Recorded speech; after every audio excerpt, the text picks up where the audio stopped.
कहानी का नाम गुरु दक्षिणा। एक बार एक शिष्य ने विनम्रतापूर्वक अपने गुरुजी से पूछा, गुरुजी, कुछ लोग कहते हैं कि जीवन एक संघर्ष है, कुछ अन्य कहते हैं कि जीवन एक खेल है और कुछ जीवन को एक उत्सव की संज्ञा देते हैं। इनमें सही कौन है? गुरुजी ने तत्काल बड़े ही धैर्यपूर्वक उत्तर दिया, पुत्र, जिन्हें गुरु नहीं मिला उनके लिए जीवन एक संघर्ष है। जिन्हें गुरु मिल गया उनका जीवन एक खेल है। और जो लोग गुरु द्वारा बताए गए मार्ग पर चलने लगते हैं, मात्र वे ही जीवन को एक उत्सव का नाम देने का साहस जुटा पाते हैं। यह उत्तर सुनने के बाद भी शिष्य पूरी तरह से संतुष्ट न था। गुरु जी को इसका आभास हो गया। वे कहने लगे, लो, तुम्हें इसी संदर्भ में एक कहानी सुनाता हूँ। ध्यान से सुनोगे तो स्वयं ही अपने प्रश्न का उत्तर पा सकोगे। उन्होंने जो कहानी सुनाई वह इस प्रकार थी। एक बार की बात है कि किसी गुरुकुल में 3 शिष्यों ने अपने अध्ययन संपूर्ण करने पर अपने गुरु जी से यह बताने के लिए विनती की कि उन्हें गुरु दक्षिणा में उनसे क्या चाहिए।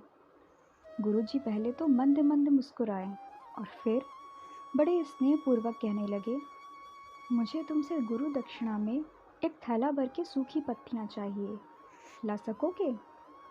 वे तीनों मन ही मन बहुत प्रसन्न हुए, क्योंकि उन्हें लगा कि वह बड़ी आसानी से अपने गुरु जी की इच्छा पूरी कर सकेंगे। सूखी पत्तियां तो जंगल में सर्वत्र बिखरी ही रहती हैं। वे उत्साहपूर्वक एक ही स्वर में बोले, जी गुरु जी, जैसी आपकी आज्ञा। अब वे तीनों शिष्य चलते चलते एक समीपस्थ जंगल में पहुंच चुके थे, लेकिन यह देखकर वहां तो सूखी पत्तियां केवल एक मुट्ठी भर ही थीं। उनके आश्चर्य का ठिकाना न रहा। वे सोच में पड़ गए, आखिर जंगल से कौन सूखी पत्तियां उठाकर ले गया होगा। इतने में उन्हें दूर से आता हुआ कोई किसान दिखाई दिया। वे उसके पास पहुंचकर उससे विनम्रतापूर्वक याचना करने लगे कि वह उन्हें केवल एक थैला भर सूखी पत्तियां दे दे। उस किसान ने उनसे क्षमा याचना करते हुए कहा, उन्हें यह बताया कि वह उनकी मदद नहीं कर सकता, क्योंकि उसने सूखी पत्तियों का ईंधन के रूप में पहले ही उपयोग कर लिया था। अब वे तीनों पास में ही बसे एक गांव की ओर इस आशा से बढ़ने लगे थे कि हो सकता है वहां उस गांव में उनकी कोई सहायता कर सके।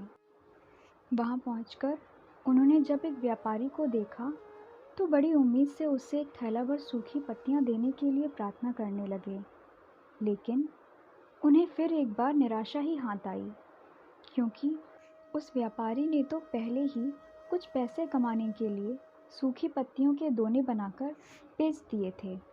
लेकिन उस व्यापारी ने उदारता दिखाते हुए उन्हें एक बूढ़ी माँ का पता बताया, जो सूखी पत्तियां एकत्रित किया करती थी। पर भाग्य ने यहाँ भी उनका साथ नहीं दिया, क्योंकि वह बूढ़ी माँ उन पत्तियों को अलग अलग करके कई प्रकार की औषधियाँ बनाया करती थी। अब निराश होकर वे तीनों खाली हाथ ही गुरुकुल लौट गए।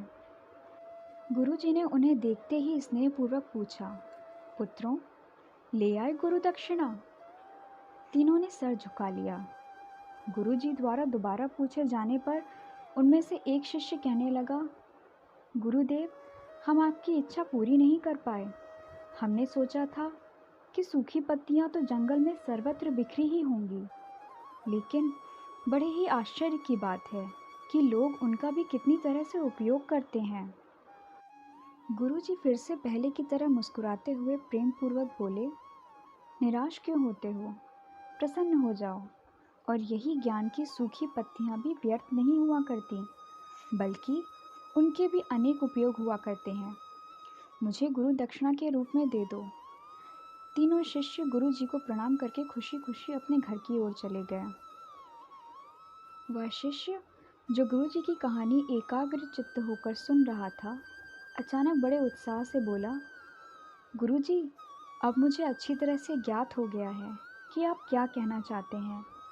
आपका संकेत वस्तुतः इसी ओर है ना, कि जब सर्वत्र सुलभ सूखी पत्तियां भी निरर्थक या बेकार नहीं होती, तो फिर हम कैसे, किसी भी वस्तु या व्यक्ति को छोटा और महत्वहीन मानकर उसका तिरस्कार नहीं कर सकते।